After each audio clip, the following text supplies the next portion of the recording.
They're called the Greatest Generation, men and women from all walks of life who grew up in the Great Depression, led our nation to victory in World War II, and helped make America a beacon of freedom and democracy for all the world. And do they have some stories to tell? I'm pleased to be partnering with the New York State Military Museum and Veterans Research Center to preserve the words and memories of many of our World War II veterans. These stories will be entered into the state's archives, where they will be accessible to researchers, academics, and future generations. Our veterans have given so much to help build a brighter future for all Americans. This tribute is just one small way of saying thank you.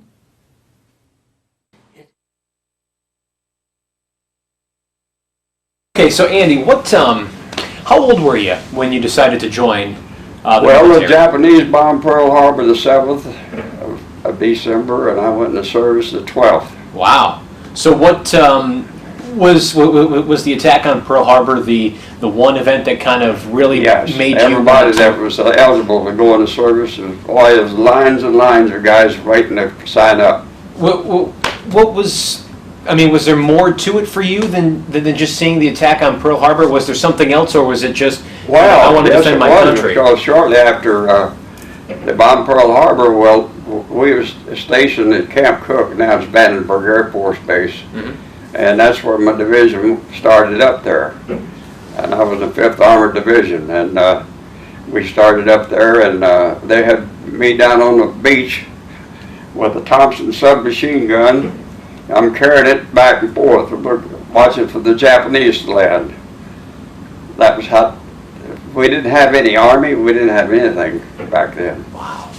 And so after that was over, well then they transferred me from, I started out being a motorcycle rider.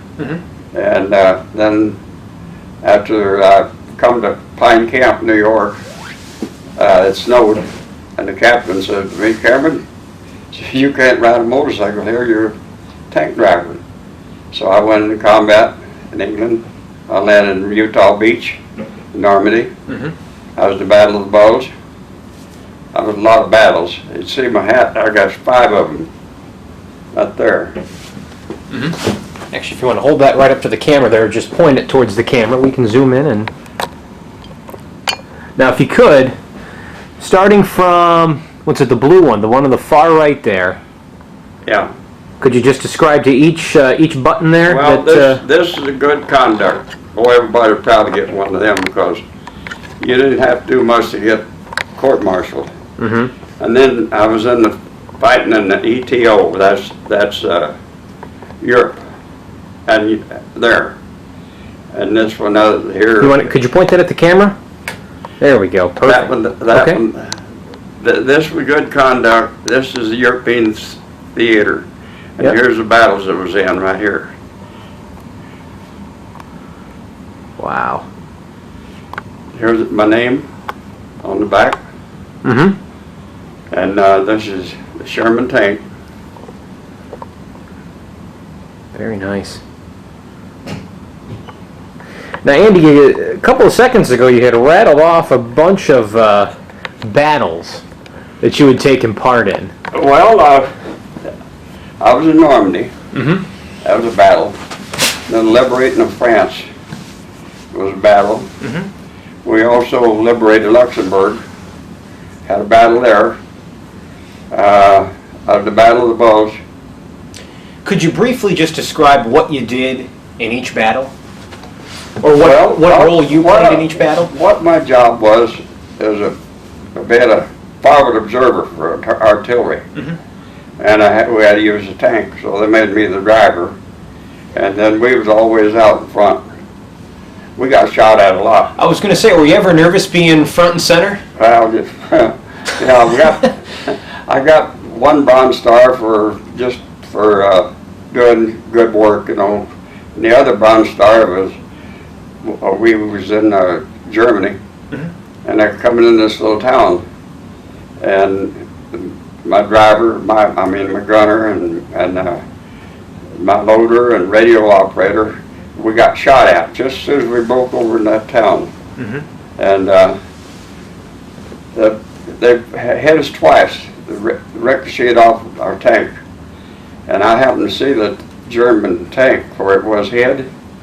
And I told my gunner where it was. And so he fired a round, armor piercing, and it hit in the spot right between the turret and the tank. So it tilted the gun, and they couldn't shoot. Then he was back in the back loading us up because the other guys got out and run. Mm-hmm. And so after it was battled a little bit and everything, well, then when he hit the tank, then he jumped down and put a white phosphorus shell in. What that does is just set everything on fire. Well, that's what happened to them. And there was a convoy following me. There was a general, and he was head of the convoy. Mm-hmm. And he see what was happening. And if I hadn't, I don't know if you read that article, it tells you why. Mm-hmm. And where's it? What? Yeah. Oh, okay.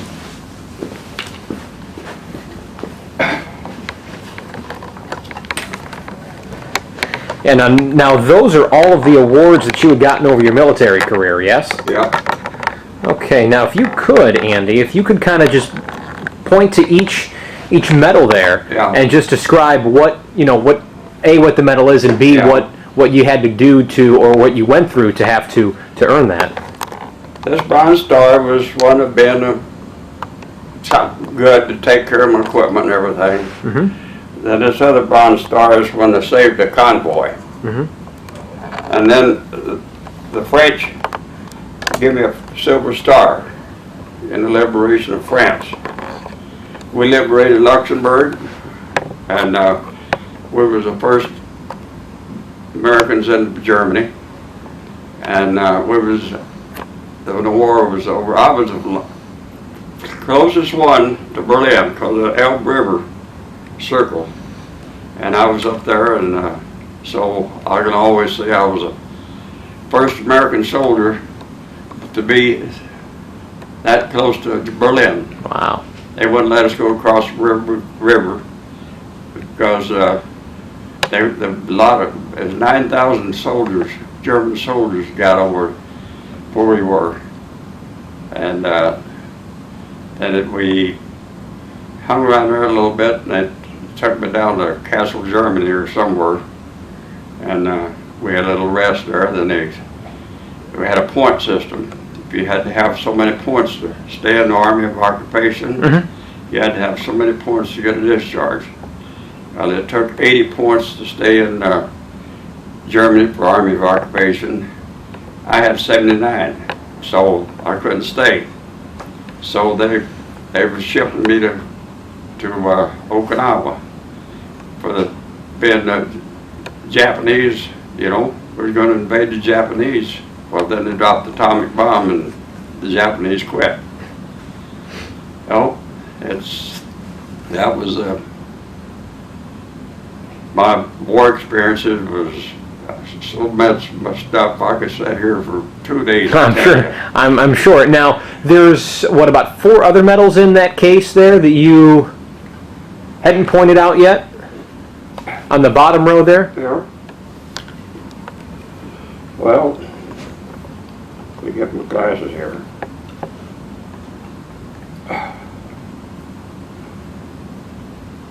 This one here. Now, which one's that? This first one right here where I got Yep. Silver Star. Yep. European American Eastern Campaign. Mm-hmm. Second one, Efficiency, Honorable. Third one, Army of Occupation. I was classified there, but I didn't get into it.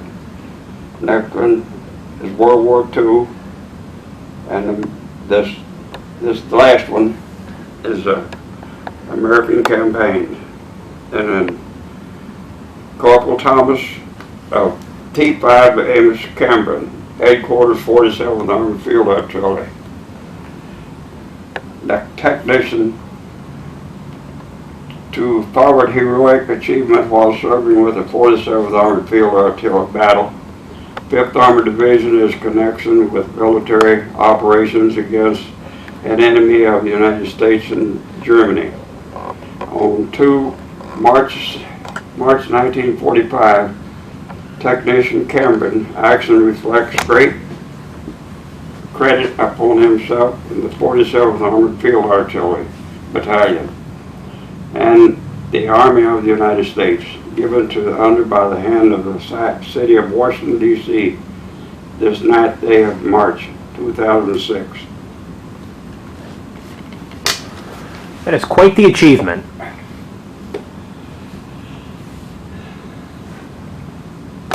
Now, is there, from all the battles that you had been in, Andy, and your years of service, is there one memory that sticks out in your mind more than any other? Yes.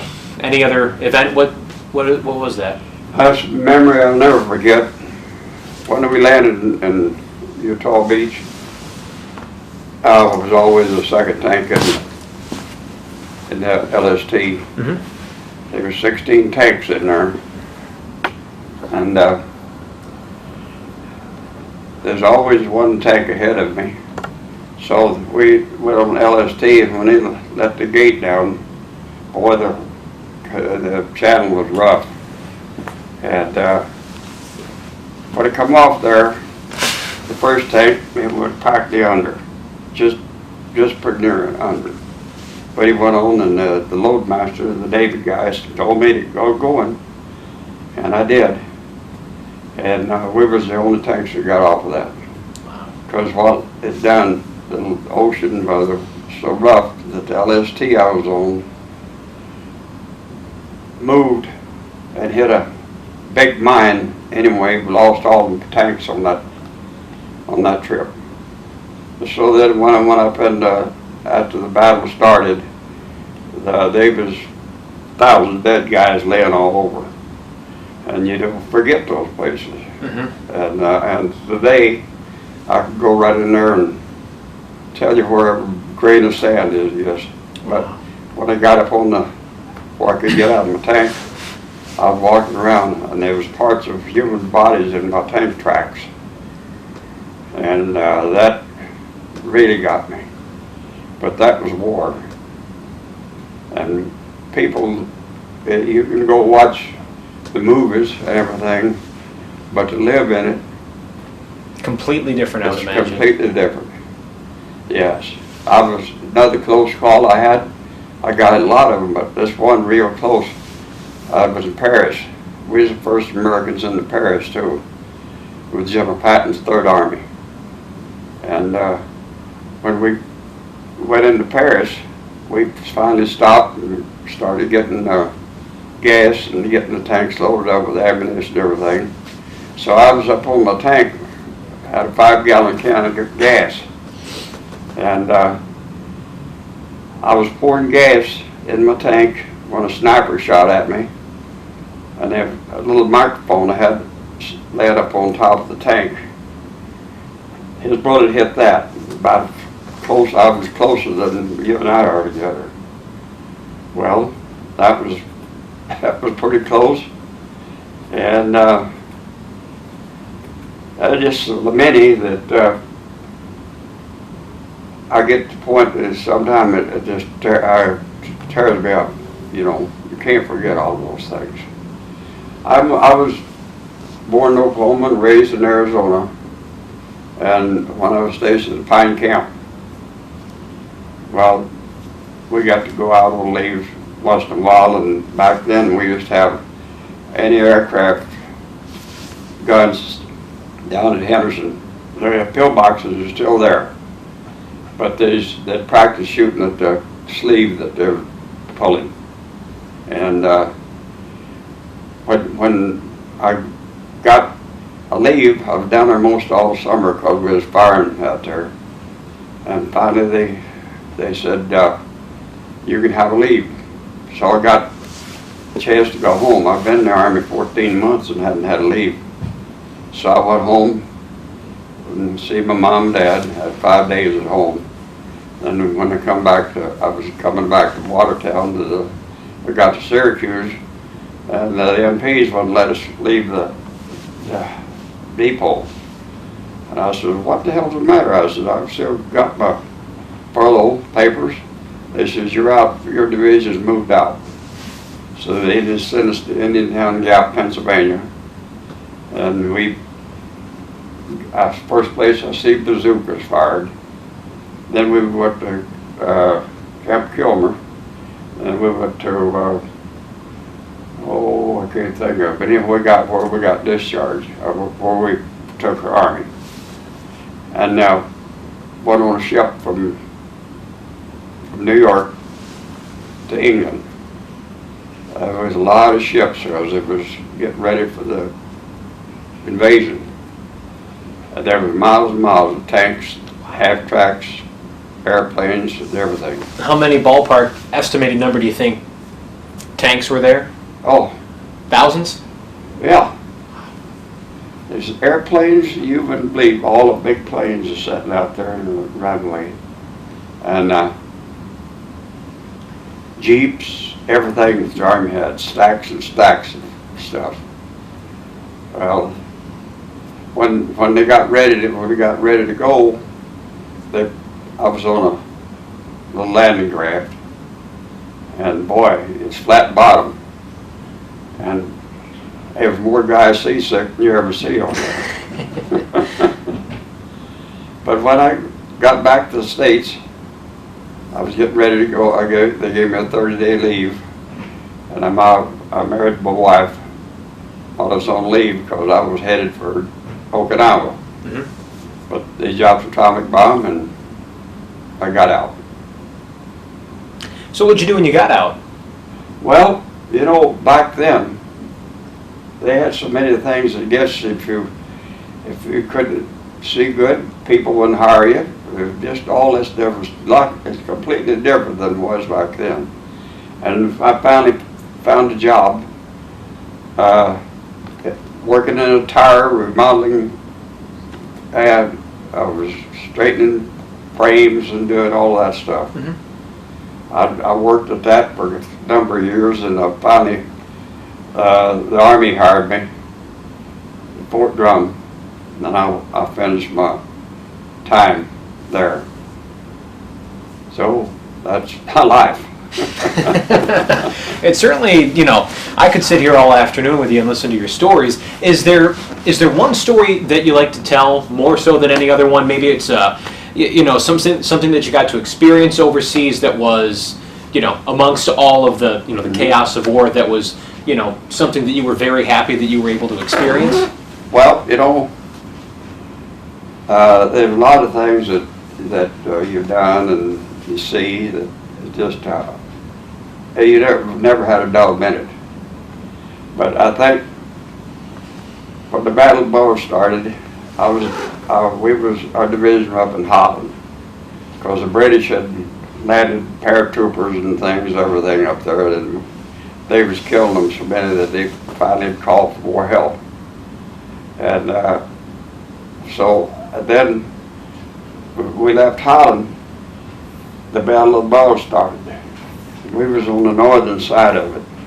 We was with Bastogne, we wasn't there. We was back up in Malvady and up through there. And that was when I was glad I was in a tank, because it was the coldest winter they ever had. Does it get cold in those tanks, or do they keep the heat pretty well? Heat, that tank don't have any heat in it. Oh. It's frosting. Oh. How'd you handle it? Did you have any, just bundle up? Well, I had my sleeping bag, and I cut the arms out of it, and I put it on it. I could drive it. Wow. And, we got, one time when we got hit, it took about a handful of steel right off the turret right beside of me. And another time we got hit was they hit the back end of the tank, and all of a sudden it started spilling gas, and a piece of that shell or whatever was went off and it knocked a hole in the carburetor. Oh. And we carried 100 and some gallons of gas. And luckily, I told the lieutenant in charge, I said, I can smell gas, so we jumped out. And it didn't explode because there was nothing going on. Wow. And then they repaired that. And when they got that done, then we had let's see, well, before we had the Battle of Bulge, we was Luxembourg. We had to free Luxembourg.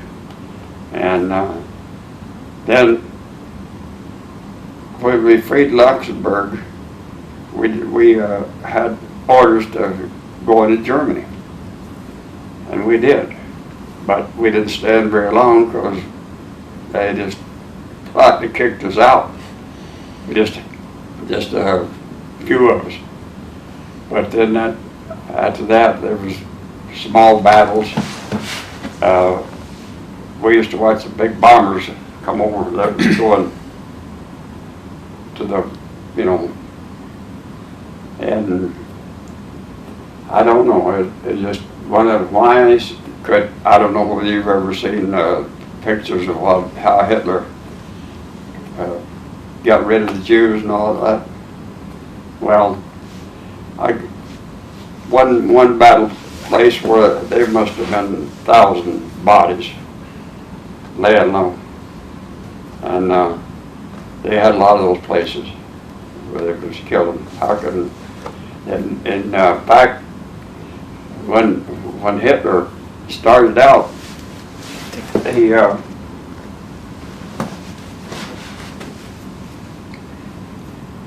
by the time the boy turned 8 years old, Hitler had him come in his army.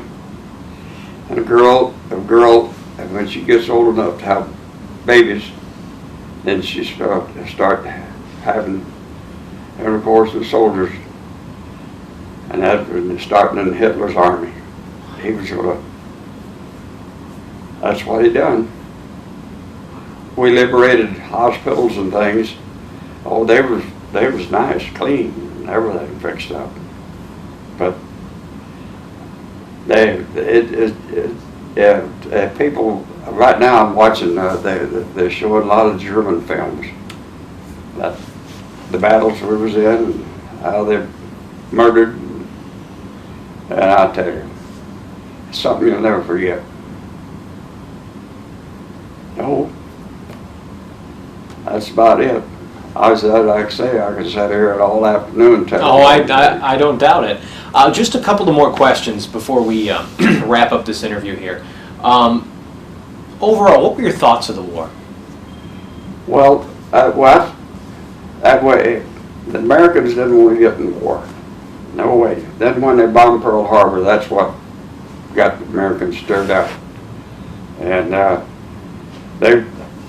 like my wife, she worked out here at the New York Air Brake. She was a defense worker. And anybody could work anything, you did. And I know the people here back in the States had it rough because everything was, they had to have little coupons to get it, In fact, my wife's got some coupons that her mother had. Oh, wow. Still got some. Wow. Yeah. And back when the war was going, that was when any able-bodied man was either drafted or he was, because these little towns, they took most of the guys that was able. If you're a farmer or you're a defense worker, then you wouldn't be picked out. But it just happened that I hated war, but that's a war we had to win.